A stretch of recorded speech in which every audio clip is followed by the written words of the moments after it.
நமஸ்காரம் நமஸ்காரம் மாவ சிவ அசி மாவ சிவ.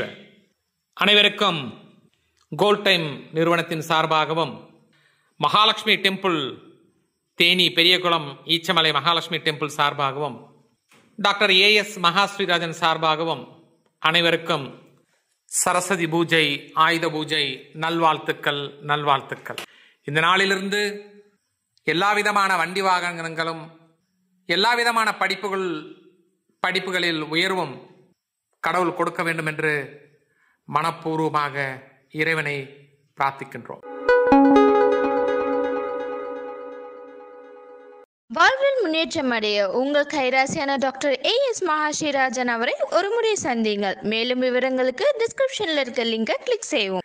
வருகின்ற அக்டோபர் 1/10/2025 அன்று புதன்கிழமை அன்று மாலை 4:42 அதிலிருந்து 5:41 5:41 PM வரைக்கும் இந்த சரஸ்வதி பூஜை ஆயுத பூஜை செய்வதற்கு உத்தமமாக கருதப்படுகிறது. ஒரு குறிப்பிட்ட கால நேரத்தின் அடிப்படையில் இந்த நேரத்தில் செய்யும் பொழுது சிறப்பாக இருக்கும் என்பது நம்முடைய கருத்து. நம்பிக்கை இருப்பின் இந்த நேரத்தில் பூஜை செய்து கொள்ளலாம் அப்படிங்கிறது நம்முடைய கருத்து. இந்த நேரத்தில் என்னன்னு கேட்டீங்கன்னா, நம்ம 55 ரூபாய் காயின், 1 ரூபாய் காயின், 5 ரூபாய் காயின், 10 ரூபாய் காயின், எதை வேணா நீங்கள் 55 ரூபா காயின் எடுத்து ஒரு மஞ்சள் துணியில் முடிந்து வைத்து குல தெய்வத்தை வேண்டிக் கொண்டு நாம் எடுத்து வைக்கப்பட வேண்டும். பிறகு 1 மாதத்திற்குள்ளாக அதை குலதெய்வத்துக்கு செலுத்தப்பட வேண்டும். குல தெய்வம் தெரியாதவர்கள் ஒரு மகாலட்சுமியோ இல்லை சரஸ்வதியோ அல்லது அர்த்தநாரி ஈஸ்வரரோ அவரை வேண்டிக் கொண்டு எடுத்து வைத்து 1 மாதத்திற்குள்ளாக அவருக்கு அதை சமர்ப்பணம் செய்யப்படும். அன்று ஆயுத பூஜை அன்று கண்டிப்பாக எந்த பொருளை எடுத்து வைக்கப்படவில்லை என்றாலும் வாஸ்து, நியூமராலஜி, புரோனாலஜி, ஜெம்மாலஜி மற்றும் உலகிலேயே முதலாக புதிய கண்டுபிடிப்பான நியூமராலஜியில் விரைவில் வெற்றி தரும் புரோனோடைபாலஜி என்ற புதிய ஃபார்முலாவை அறிமுகப்படுத்தியவர் empire of numerologist, world famous engineer AS Mahasrirajan. ஒரு ஸ்பேனரையாவது எடுத்து வச்சு, இல்லை ஒரு கத்தியாவது எடுத்து வச்சு, ஒரு பிளம்பராக இருந்தால் ஒரு பைப் இருஞ்சியாவது எடுத்து வச்சு, ஒரு மேஸ்திரியாக இருந்தால் ஒரு மம்டி எடுத்து வச்சு, ஒரு போலீஸ் டிபார்ட்மெண்ட்டாக இருந்தால் ஒரு துப்பாக்கியாவது புல்துரு அடித்து சுத்தம் பண்ணி எடுத்து வச்சு, அந்த ஒரு சிவில் இன்ஜினியராக இருந்தால் ஒரு பேனா பென்சிலு அவங்களோட மினி டிராஃப்டர் எடுத்து வச்சு, ஒரு கம்ப்யூட்டர் செக்ஷனாக இருந்தால் ஏதோ ஒரு கம்ப்யூட்டரையாவது எடுத்து வச்சு, வியாபார நிறுவனங்களாக இருந்தால் ஒரு தராசு எடுத்து வைத்து அதற்கு விபூதி சந்தன மஞ்சள் வைத்து எடுத்து வைப்பது சாலச் சிறந்தது.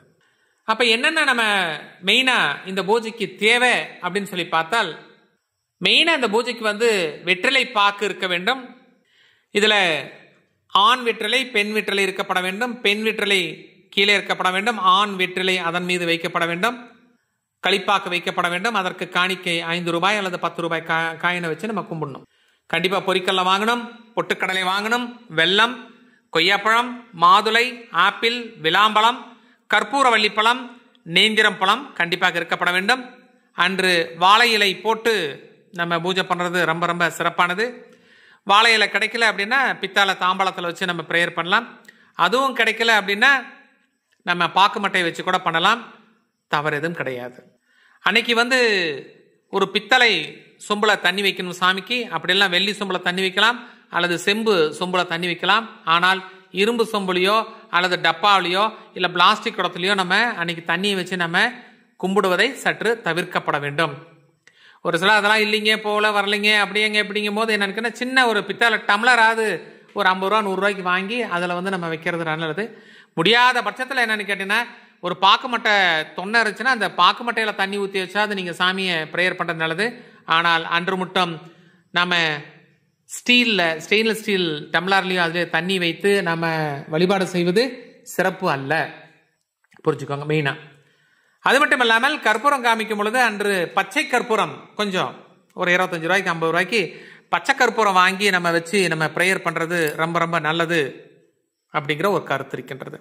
அன்னைக்கு என்னன்னு கேட்டீங்கன்னா நம்ம வீட்டில் ஒரு புதுசாக ஒரு பல்பு வாங்கி, மஞ்சள் நிற பல்பு இல்லை ஆரஞ்சு பல்பு அல்லது கிரீன் பல்பு, கிழக்குப்புற சுவற்றில் இருக்கக்கூடிய அந்த பல்பை எடுத்துவிட்டு இந்த பல்பை அதில் பொருத்தப்பட வேண்டும். என்னது? அக்டோபர் 1/10/2025 புதன்கிழமை அன்று. இது ஆயுத பூஜை, சரஸ்வதி பூஜைக்கு உண்டான வழிபாட்டு முறைகள். அன்னைக்கு யார நம்ம நினைச்சு கும்பிடணும்னு கேட்டீங்கன்னா, முதலாக குல தெய்வத்தை வழிபாடு செய்யப்பட வேண்டும். இரண்டாவது சரஸ்வதி தேவியை வழிபாடு செய்யப்பட வேண்டும். மூன்றாவது பலராமன் வழிபாடு என்று கண்டிப்பா இருக்கணும். அது மட்டும் இல்லாமல் அர்த்தநாரி ஈஸ்வரியும் கண்டிப்பாக எங்களுடைய வீட்டிற்கு வர வேண்டும் என்று புதன்கிழமை அன்று வழிபாடுல நம்ம சேர்த்திக்கணும்.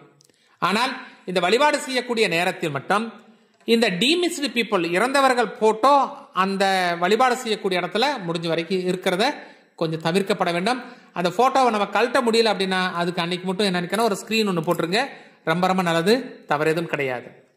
அடுத்த நாள் 2/10/2025 வியாழக்கிழமை அன்று விஜயதசமி, வித்யா ஆரம்பம் வழிபாடு செய்தல்.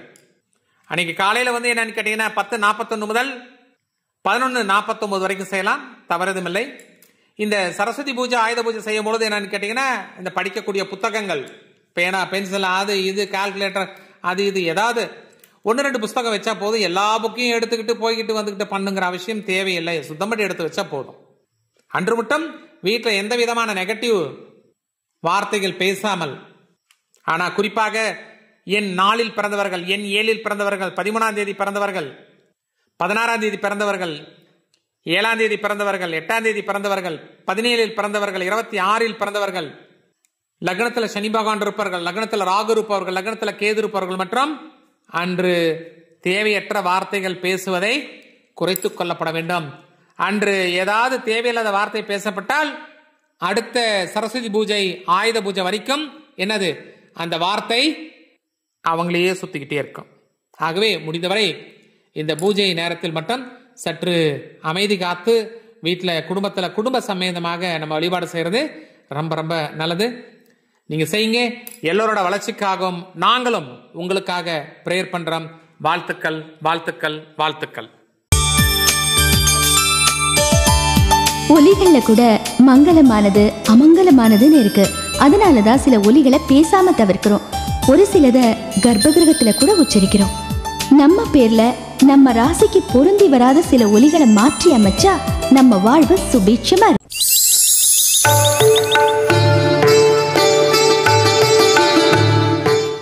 ஸ்வரம், அபஸ்வரம். ஒரு சில எழுத்துக்கள் மாறுறதால அர்த்தம் எவ்வளவு மாறுது பாத்தீங்களா? நம்ம பேர்ல சின்ன சின்ன மாற்றங்கள் செய்யறது மூலமா நம்ம வாழ்க்கையோட தரத்தையே உயர்த்தலாம்.